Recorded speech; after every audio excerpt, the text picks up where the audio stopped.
Good morning. मैं doctor Surendra, assistant professor, समाजशास्त्र विभाग, एफिलेटेड कॉलेज चौधरी चरण सिंह विश्वविद्यालय मेरठ, आप सभी का विद्यार्थी टुडे यूट्यूब चैनल पर स्वागत करता हूं। आज के इस सेशन में हम बीए प्रथम वर्ष प्रथम सेमेस्टर के अंतर्गत एक महत्वपूर्ण टॉपिक समाजशास्त्र का विषय क्षेत्र पर चर्चा करेंगे। आप सभी से आशा की जाती है कि सेशन के पश्चात आप चर्चा की विषय वस्तु से संबंधित प्रश्नों का उत्तर दे पाएंगे। आइए चर्चा शुरू करते हैं। समाजशास्त्र का विषय क्षेत्र। क्षेत्र का तात्पर्य यह है कि वह विज्ञान कहाँ तक फैला हुआ है। इंकल्स के अनुसार समाजशास्त्र परिवर्तनशील समाज का अध्ययन करता है, इसलिए समाजशास्त्र के अध्ययन की ना तो कोई सीमा निर्धारित की जा सकती है और न ही इसके अध्ययन क्षेत्र को बिल्कुल स्पष्ट रूप से परिभाषित किया जा सकता है। समाजशास्त्र के विषय क्षेत्र के संबंध में विद्वानों के मतों को मुख्यतः दो भागों में बांटा जा सकता है। नंबर 1, स्वरूपात्मक संप्रदाय फॉर्मल स्कूल। नंबर 2, समन्वयात्मक संप्रदाय सिंथेटिक स्कूल। पहले हम स्वरूपात्मक संप्रदाय पर चर्चा करेंगे। इस संप्रदाय के प्रवर्तक जर्मन समाजशास्त्री जॉर्ज सिमेल हैं। इस संप्रदाय से संबंधित अन्य विद्वानों में मैक्स वेबर, वानविज, वीरकांत, टॉनीज आदि प्रमुख हैं। संप्रदाय से संबंधित समाजशास्त्रियों की मान्यता है कि अन्य विज्ञानों जैसे भूगोल, रसायन शास्त्र, जंतु विज्ञान आदि के समान समाजशास्त्र भी एक स्वतंत्र एवं विशेष विज्ञान है। जैसे प्रत्येक विज्ञान की अपनी कोई अध्ययन सामग्री होती है जिसका अध्ययन उसी शास्त्र के अंतर्गत किया जाता है, उसी प्रकार समाजशास्त्र के अंतर्गत अध्ययन की जाने वाली कोई मुख्य सामग्री होनी चाहिए। ऐसा होने पर ही समाजशास्त्र एक विशिष्ट एवं स्वतंत्र विज्ञान बन सकेगा और इसका अध्ययन क्षेत्र निश्चित हो सकेगा। इस संप्रदाय के मानने वालों का कहना है कि यदि समाजशास्त्र को संपूर्ण समाज का एक सामान्य अध्ययन बनाने का प्रयत्न किया गया तो वैज्ञानिक आधार पर ऐसा करना संभव नहीं होगा। ऐसी दशा में समाजशास्त्र मात्र एक खिचड़ी शास्त्र बन जाएगा। सामाजिक संबंधों के स्वरूपात्मक पक्ष पर जोर देने के कारण ही इस संप्रदाय को स्वरूपात्मक संप्रदाय कहा जाता है। स्वरूपात्मक संप्रदाय की आलोचना। स्वरूपात्मक संप्रदाय पर अनिश्चितता और अस्पष्टता का आरोप है। इस संप्रदाय की कुछ प्रमुख कमियां इस प्रकार हैं। नंबर 1, स्वरूपात्मक संप्रदाय से संबंधित विद्वानों का यह कहना गलत है कि सामाजिक संबंधों के स्वरूपों का अध्ययन किसी अन्य विज्ञान के द्वारा नहीं किया जाता। जबकि सामाजिक संबंधों के बहुत से स्वरूपों का, जैसे सत्ता, शक्ति, दासता, संघर्ष आदि का अध्ययन कानून शास्त्र में काफी विस्तृत रूप में किया जाता है। नंबर 2, इस संप्रदाय के समर्थकों ने स्वरूप तथा अंतर वस्तु में भेद किया है,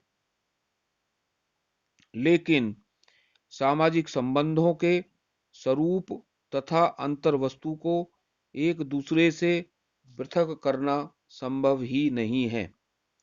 सोरोकिन के अनुसार हम एक गिलास में शराब, पानी या शक्कर से बिना उसके स्वरूप को परिवर्तित किए भर सकते हैं, लेकिन मैं एक सामाजिक संस्था के विषय में कल्पना भी नहीं कर सकता कि उसका स्वरूप उसके सदस्यों के बदल जाने से परिवर्तित नहीं होगा।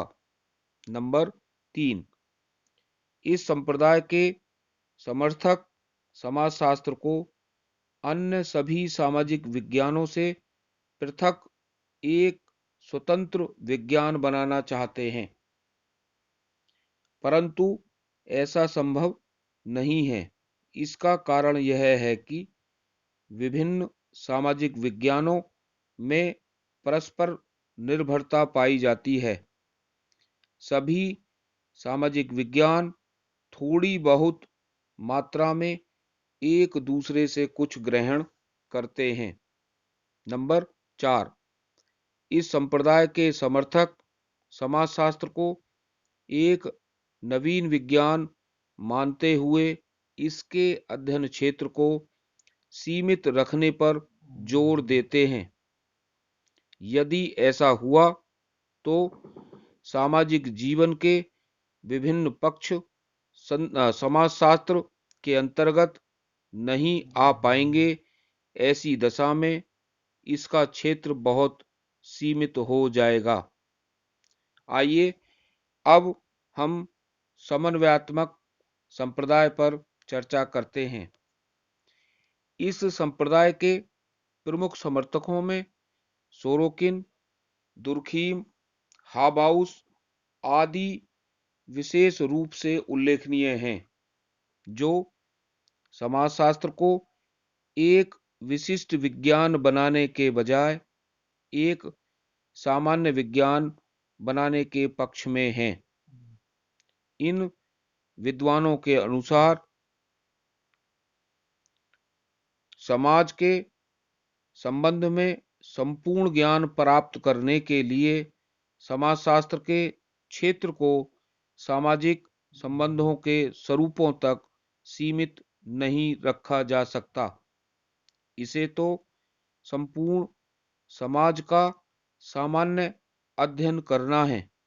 इसके संबंध में समाजशास्त्रियों ने दो मुख्य तर्क इस प्रकार दिए। नंबर 1, समाज की प्रकृति जीवधारी शरीर के समान है, जिसके विभिन्न अंग एक दूसरे के साथ घनिष्ठ रूप से संबंधित होते हैं और एक अंग में होने वाला कोई भी परिवर्तन दूसरे अंग को बिना प्रभावित किए नहीं रह सकता। अतः समाज को समझने के लिए इसकी विभिन्न इकाइयों के पारस्परिक संबंधों को समझना अत्यंत आवश्यक है। यह कार्य उसी समय हो सकता है जब समाजशास्त्र को एक विज्ञान, सामान्य विज्ञान बनाया जाए और इसके अध्ययन क्षेत्र को काफी विस्तृत रखा जाए। नंबर 2, समाजशास्त्र को एक सामान्य विज्ञान बनाने के पक्ष में समाजशास्त्री एक अन्य तर्क भी देते हैं कि प्रत्येक सामाजिक विज्ञान के द्वारा समाज के किसी एक भाग का अध्ययन किया जाता है। जैसे राजनीति शास्त्र के अंतर्गत राजनीतिक पक्षों का, अर्थशास्त्र के अंतर्गत आर्थिक पक्षों का अध्ययन किया जाता है। ऐसा कोई भी सामाजिक विज्ञान नहीं है जो सामाजिक जीवन के सभी पक्षों का समग्र रूप से अध्ययन करता हो। अतः समाजशास्त्र को एक सामान्य विज्ञान के रूप में यह कार्य करना है। ऐसा होने पर ही समाज की वास्तविक प्रकृति को समझा जा सकता है। समन्वयात्मक संप्रदाय की आलोचना। इस संप्रदाय के विरुद्ध कुछ प्रमुख आरोप इस प्रकार हैं। नंबर 1, यदि समाजशास्त्र में सभी प्रकार के सामाजिक तत्वों, प्रघटनाओं का अध्ययन किया जाएगा तो यह अन्य सामाजिक विज्ञानों की तरह विज्ञानों की एक खिचड़ी मात्र विज्ञान बन जाएगा।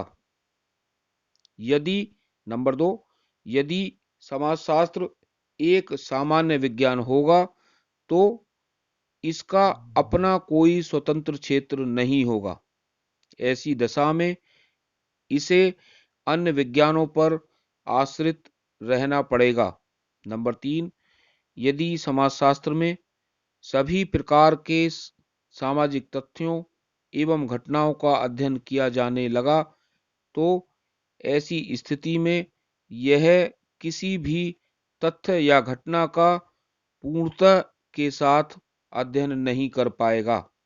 नंबर 4, यदि समाजशास्त्र विभिन्न सामाजिक विज्ञानों का योग मात्र होगा तो इसकी अपनी कोई निश्चित पद्धति विकसित नहीं हो पाएगी। मैं उम्मीद करता हूं आप आज की चर्चा से संतुष्ट होंगे। परीक्षा संबंधी अन्य वीडियो देखने के लिए विद्यार्थी टुडे चैनल को आप सभी सब्सक्राइब जरूर कर लें, लाइक करें और अपने दोस्तों को भेजें जिससे कि वो भी इसका लाभ उठा सकें। आगे अन्य चर्चा को हम जारी रखेंगे। तब तक के लिए धन्यवाद।